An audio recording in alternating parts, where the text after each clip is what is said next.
I'm Leela Stake. I'm a senior partner and global lead for FH for Inclusion, and very excited to be here today to talk about our work promoting human rights in honor of Human Rights Day.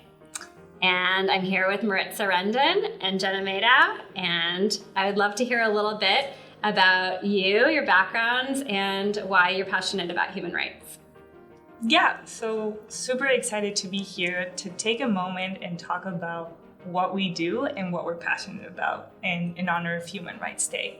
So when I think of human rights, I think of the power of having tools to advance things you're passionate about and the betterment of people. So the first thing that comes to mind is education. Growing up in Mexico City, I really wanted to make an impact in the education space. So in my family, I was told that if you had a good education, you could do about anything. So that was my first introduction to human rights and just making sure that we have global access to education. And just in general, really just partnering with different organizations, whether it's working at different nonprofits or in my personal life, to really uncover some of the social issues that are happening in our world and trying to see how I can help, whether it's by volunteering or writing or just connecting with people in the community. Great. How about for you, Gena? I think it was always just sort of this sense of wanting to get involved in something bigger than myself and knowing the privilege that I was born into in a small community in Vermont with a family that owned a small business, and just being exposed to different folks of different economic and racial backgrounds, both in our own backyard, but also across sort of the world as I was able and to travel and see sort of what made us all the same and some things that made us very different.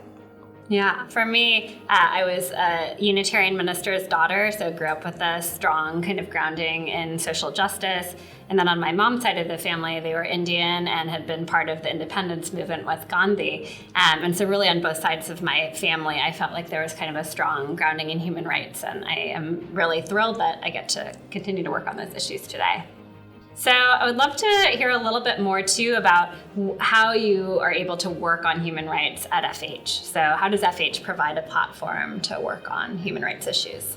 Yeah, so we have the privilege and opportunity to work with both philanthropies and sort of bigger companies and organizations that are sort of able to put their money where their mouth is, per se, and sort of invest in initiatives or organizations and nonprofits that are really advancing on some of these issues across the globe. And so to me, it's sort of helping them ground all of their strategies and execution in sort of the realities of every day and tapping our global network, right? We get to work with folks in Johannesburg and London. I worked with someone in Singapore and Pakistan, and really being able to understand the cultural nuances and challenges that those communities face.